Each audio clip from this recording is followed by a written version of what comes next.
উত্তর নয় বলে মহাপ্রভু এই সন্ন্যাসটা শিক্ষা দিতে এসেছে।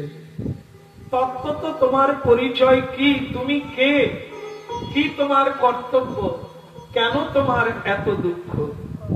বলো বটেশ্বরে মহাপ্রভু বটেশ্বরে গিয়ে মানে কীর্তন করলেন সারা রাত্রি, সকালবেলা ভিক্ষায় বেরিয়ে পড়লেন। প্রশ্ন ছিল মহাপ্রভু ভিক্ষা চাইছেন কেন? জোরদার রাধে রাধে বলে। আচ্ছা, লক্ষ্মী দেবীর পরিচয় জানেন? লক্ষ্মী দেবী পুজো হয় কিনা? আমাদের দেশে পুজো হয় তো, কেন হয় জানে? এই ধূর্ত লোক জানে যে তিলক মালা টালা না থাকলে আবার এলাও হবে না, ঢুকতে পারবে না মহাপ্রভু মানে কে, ওই জন্য আপনি তিলক দিচ্ছেন।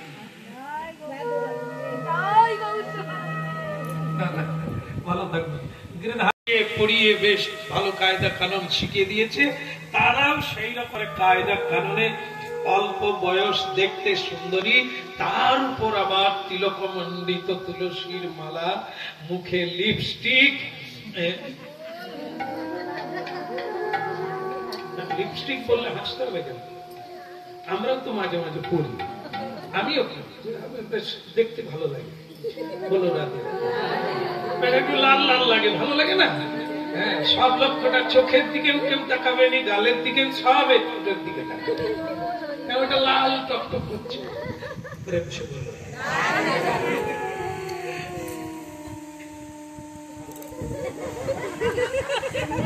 তুমিও পড়ে দেখবে তোমার দিকে সকলেই থাকে।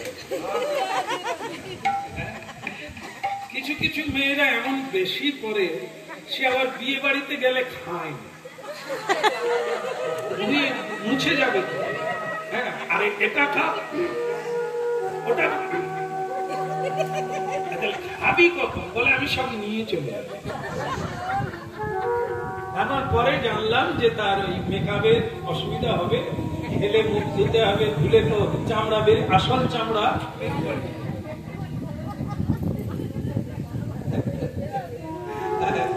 যাই হোক, এইবার সেই দুটো মেয়েকে বলে দিয়েছে তোরা ঘন ঘন প্রণাম করবি, আর মহাপ্রভু ভিক্ষা করে এনে নিজের হাতে রান্না করবে, সেই রান্নাটা তোরা করার চেষ্টা করবি, কেমন? তারপরের পরের সব যেরকম পরপর শেখানো আছে সেগুলো সব করবি, আগে মহাপ্রভুর কাছে দেখতে হবে। কি এইবার তারা গলায় কাপড় টাপড় দিয়ে একবারে মানে কি বলবো, মানে ভক্তির শিরোমণি।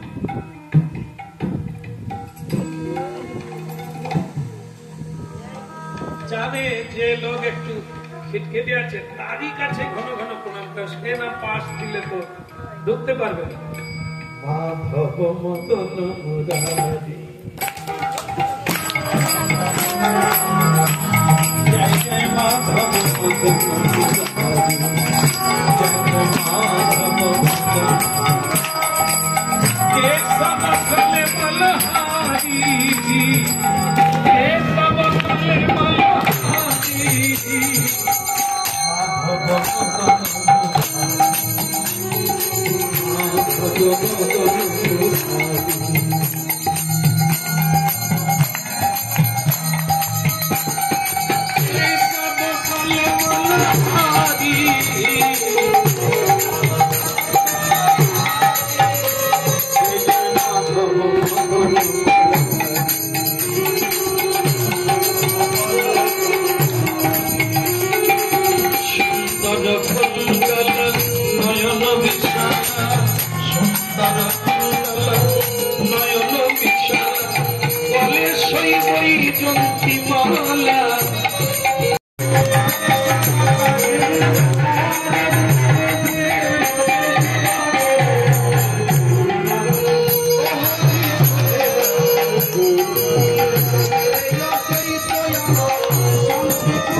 কথা এখন শেষ হয়ে গেছে, আমরা এখন যাচ্ছি আশ্রমে।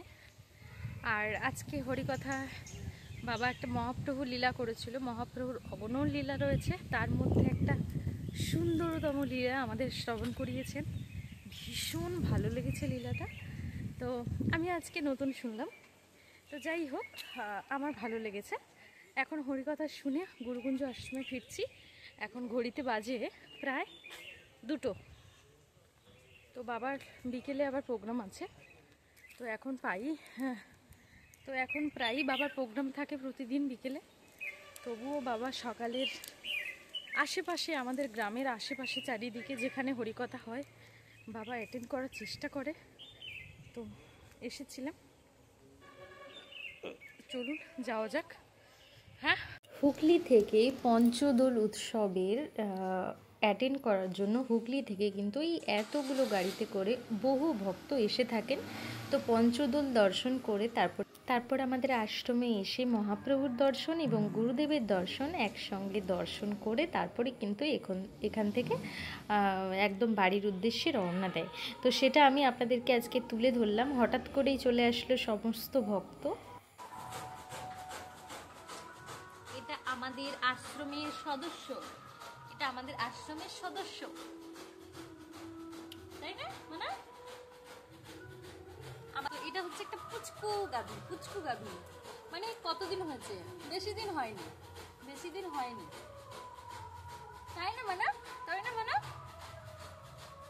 আমাদের গাভীকে প্রতিদিন প্রসাদ খাওয়ানো হয়, মানে ভোগ হবার পরে আগে গাভী পাবে প্রসাদ, তারপরে আমরা পাবো, তাই না মানে?